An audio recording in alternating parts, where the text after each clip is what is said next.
Looking handsome, Master. It has been 2 years since Natalie had left to work for Audrey in New York, and for 3 years I've been trying my best to get the Miraculouses. Still, I am very unfortunate in that task. Before Natalie left, her words never failed to haunt me, but I suppose it was my fault. You know what, Natalie? I think you're being overdramatic. I've let this game run on for far too long, sir. I've hurt enough people. I believe Audrey's offer will do us both good.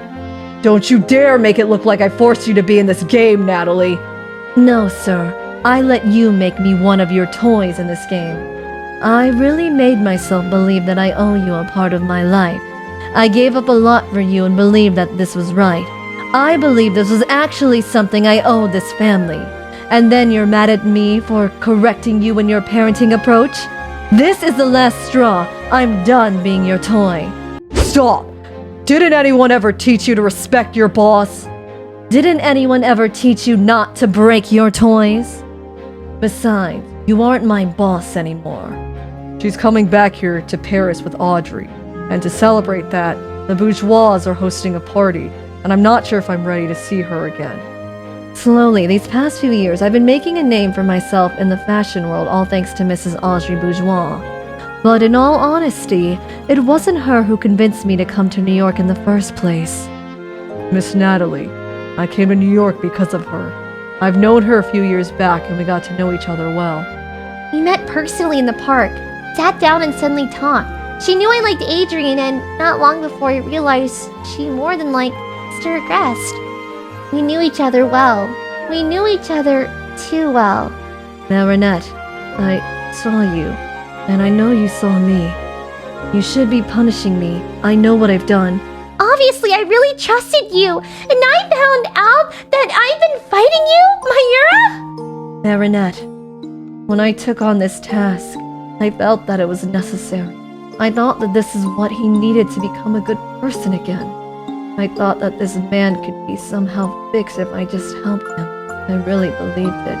But I've just been hurting others. I thought he cared again, but no. He just became worse and became hungry for power. He became desperate and irrational, and I just couldn't bear the treatment I was getting in turn. So I wanted to escape. I wanted to make him see what he had when he lost his closest ally. I want to become a better person. That's why I'm going to New York with Audrey. Even with that reason, I cannot forgive you easily. You know that. As for your punishment, I will not let you escape. I thought you wanted to leave Paris to prove to Mr. Agreste that you can be good enough for him. That's why I agreed to come as well, to prove to Adrien and myself that I am worth of anyone's love. But you also wanted to get away from Hawkmoth. Natalie, Paris still needs Ladybug. And that's how you'll be punished. You will help me. By wielding that Miraculous that will allow us to teleport anytime we need to without wasting power-ups. Since you're an adult and you're doing this for good, you can use your power more than once. You will ask no questions. You will do this as punishment. While we're in New York, we can still be able to save Paris if Hawkmoth attacks the city again. By the way, Natalie, do you know who Hawkmoth really is? Sorry, I don't. She promised to stop being Mayura unless needed. This time, I allowed her to take on another Miraculous. Thus, Lady Quinn was born. She was supposed to just come with me to teleport ourselves from New York to Paris in case trouble was afoot, and swore to not make a public appearance. But I'd been careless and almost let Hawkmoth take my Miraculous, so she had to save Chat Noir and I. She doesn't let us battle Hawkmoth alone anymore. She hides away in normal Akuma battles and forces herself to fight her former partner.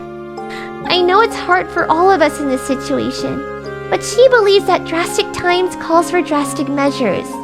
The funny thing is that, even after all these years, Natalie has still been good at hiding her feelings. It's still too hard to read her emotions most of the time. I hope this party finishes quickly, Audrey. All I know is that she doesn't like parties.